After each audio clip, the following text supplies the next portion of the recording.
সম্মানিত দর্শক মণ্ডলী, আসসালামু আলাইকুম। অনেকদিন পর আপনাদের কাছে আরো একটি ভিডিও নিয়ে আসলাম।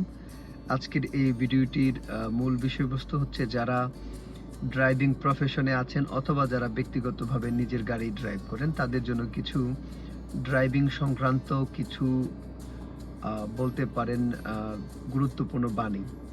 এই বিষয়গুলো যদি আপনি জীবনে ফলো করেন তাহলে রাস্তাঘাটে যে সমস্ত দুর্ঘটনার শিকার হয়ে থাকে সেগুলো থেকে আপনি নিরাপদ থাকতে পারবেন। তো ৩টি এমন আমি গুরুত্বপূর্ণ আপনাদের সাথে এই ড্রাইভিং পথ নির্দেশনা বলতে পারেন বা টিপস বলতে পারেন, যেগুলো আপনি ফলো করলে আপনার জীবনটা অনেক নিরাপদময় হবে। তো চলুন শুরু করা যাক, জেনে নেওয়া যাক সেই ৩টি কি সাবধান বাণী। তো নাম্বার 1, প্রথমেই হচ্ছে আপনি ড্রাইভিং করবেন, ড্রাইভিং পৃথিবীর যে প্রান্তেই করেন না কেন, আপনাকে সর্বপ্রথমে যেটা করতে হবে সেটা হচ্ছে যে আপনি কখনো ঘুম চোখে গাড়ি ড্রাইভ করবেন না। অর্থাৎ আপনার চোখে যদি ঘুম এসে থাকে তাহলে আপনি একটা নির্দিষ্ট জায়গায় গিয়ে পার্কিং করে চোখে পানি দিন এবং চা কফি নিন। তারপরে যখন ঘুম চলে যাবে তারপর আপনি আবার ড্রাইভ শুরু করুন। কারণ ঘুম এমন একটা জিনিস যেটা ঘুম চোখে গাড়ি ড্রাইভ করলে আপনি কাকে লাগিয়ে দিবেন, কোথায় লাগিয়ে দিবেন, এটা কিন্তু আসলে আপনার মস্তিষ্ক ঠিকভাবে কাজ করবে না ঘুম চোখে থাকলে। তো এটা খুবই গুরুত্বভাবে এই জিনিসটি ফলো করবেন। ঘুম চোখে কখনো গাড়ি চালাবেন না। নাম্বার 2 হচ্ছে আপনি কখনো ওভার কনফিডেন্স আপনি ড্রাইভিং অবস্থায় করবেন না। যেমন ধরুন আপনি একটা লাইন চেঞ্জ করবেন, অর্থাৎ ওভারটেক করবেন।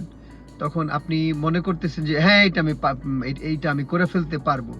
অতিরিক্ত যে আপনার ওভার যে কনফিডেন্সটা, এই ওভার কনফিডেন্স আমাদের ড্রাইভিং জীবনকে অনেক বেশি দুর্ঘটনাময় করে তোলে। তো কখনো ওভার কনফিডেন্স করবেন না। কনফিডেন্স থাকা ভালো, কিন্তু ওভার কনফিডেন্স আপনি রাখবেন না। নাম্বার 3 হচ্ছে আপনি অন্ধবাকে কখনো ওভারটেক করবেন না। অন্ধবাক বলতে যেটা, অর্থাৎ যেই এমন একটা রোড দিয়ে যাচ্ছেন যেখানে আগে কি আছে আপনি জানেন না, সেটা একটা মোড় হতে পারে, অর্থাৎ আপনি সেটা দেখতেছেন না, আপনার কাছে ওইটা ব্লাইন্ড। এটাকে ড্রাইভিং ভাষায় বলা হয় অন্ধবাক। অর্থাৎ অন্ধবাকে কখনো আপনি ওভারটেক করবেন না এবং অবশ্যই আপনি এখানে ধীরে যাবেন, ধীরে গতিতে যাবেন, গিয়ে তারপরে আপনি, কারণ সামনে থেকে উল্টা দিক থেকে গাড়ি আসতে পারে, ওখানে ওভারটেক করলে আপনার সাথে মুখোমুখি সংঘর্ষ হতে পারে। তো এই 3টি বাণী, এটি আমি একজন প্রবীণ মানুষ যিনি তার দীর্ঘ বছরের ড্রাইভিং অভিজ্ঞতা রয়েছিল এবং তিনি একজন সচেতন মানুষ, তার কাছ থেকে এই 3টি বাণী আমার নিজ কানে শোনা। তা আমি চেষ্টা করি নিজে ড্রাইভিং করার সময় এই বিষয়গুলো লক্ষ্য রাখার জন্য। তো আশা করি আপনিও আমার এই উপদেশ বাণী বা আমার এই সতর্কতামূলক বিষয়গুলো, টিপসগুলো আপনি মনে রাখবেন। আপনার ড্রাইভিং জীবন আরো অনেক বেশি সুন্দর হোক, সুস্থ হোক, কারণ আপনার উপর আপনার পরিবার, আপনার আত্মীয়-স্বজন সকলেই আপনার উপর নির্ভর করে। সুতরাং যেহেতু ড্রাইভিং একটি দুর্ঘটনাময় একটি পেশা, সেহেতু এখানে আমাদেরকে সঠিকভাবে সঠিক পন্থা অবলম্বন করে আমাদের এই ড্রাইভিং যাত্রা অব্যাহত থাকতে হবে।